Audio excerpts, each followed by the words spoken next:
Popularly known as the Apple of East, Xiaomi came up with Redmi 2 Prime not long ago. But does it stand its expectations? Let's find out in today's full review.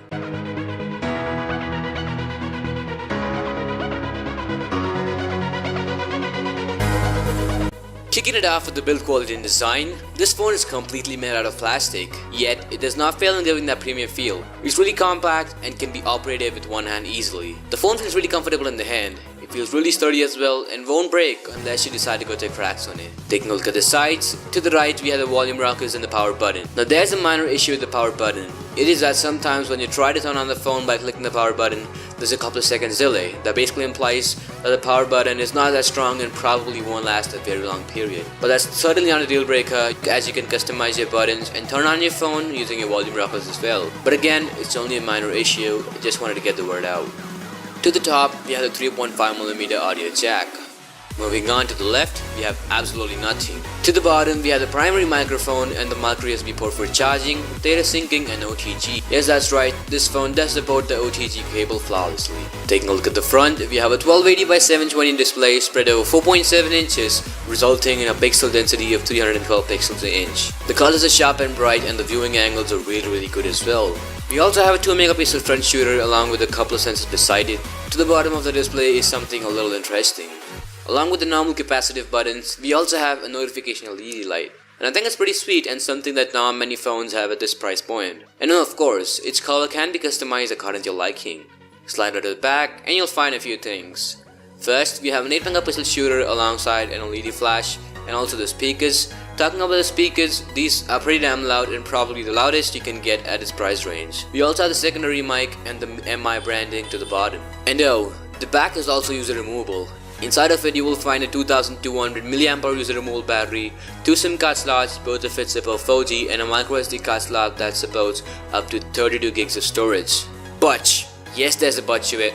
Although we have a microSD card slot, you cannot move apps to your microSD card. But yes, there's a but again.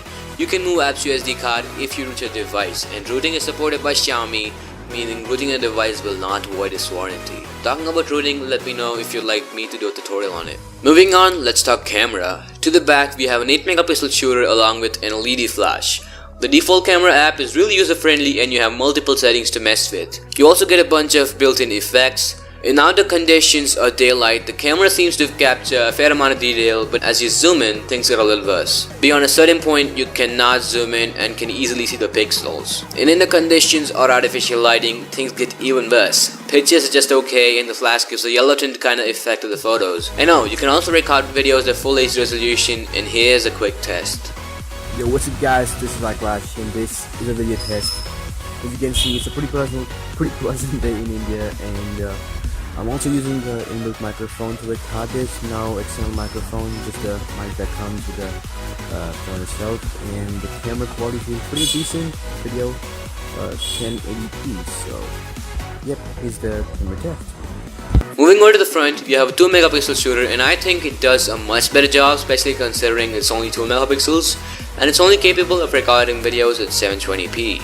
Moving on, now let's talk about performance. This phone for the most part performs really damn good. It's powered by a Qualcomm Snapdragon 410, a quad-core processor clocked at 1.2 GHz coupled with an Adreno 306 GPU. We also have 2 gigs of RAM and 16 gigs of onboard storage. Again, we also have a microSD card slot. Multitasking in day-to-day usage is pretty damn smooth. I've had no problems whatsoever. For the most part, you will have at least 1.2 gigs of RAM free. The RAM management is thus pretty decent, and I have experienced not a lot of lags in this 1 month review period. Yes, the phone does heat up occasionally, but it's nothing major at all.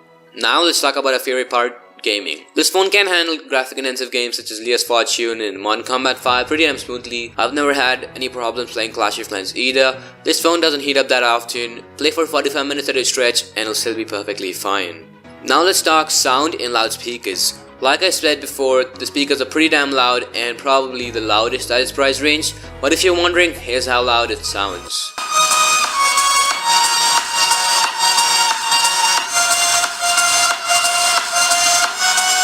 The sound is pretty crisp and clear. I compared it with my dad's iPhone 6 and let me tell you, it's actually louder than the i6, and that certainly is a plus point. That brings us to its battery performance. This phone's rocking a 2200 mAh user removable battery, and how long does it last? Well, it really depends. My usage includes watching a ton of videos on YouTube, playing games such as Modern Combat and Clash of Clans, browsing the internet and posting on social media. Well, with such usage, I charge my phone once every 21 hours. Now that certainly is not amazing battery life, but I think it's pretty decent, and if you're wondering, you get anywhere between 3 hours 30 minutes and 4 hours 15 minutes on screen time. Out of the box, this phone runs MIUI 6, a custom Android skin based on Android 4.4.4 KitKat. And if you're wondering, this phone will receive the MIUI 7 update. One of the biggest complaints that most people have before buying this device is its OS. MIUI may not look like an attractive OS, in fact I thought the same as well, but trust me, MIUI does a really great job, it's really damn smooth, and I challenge you to make it lag. Updates come pretty damn often as well. It also takes customization to the next level.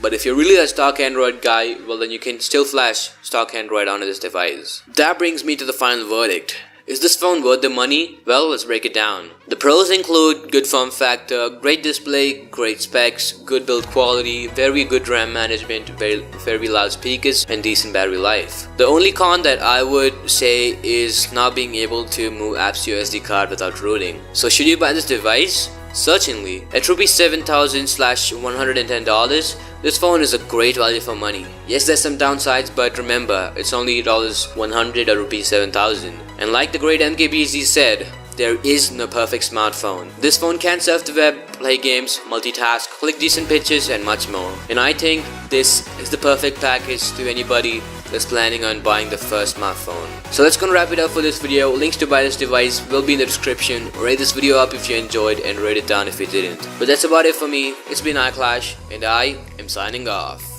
Peace.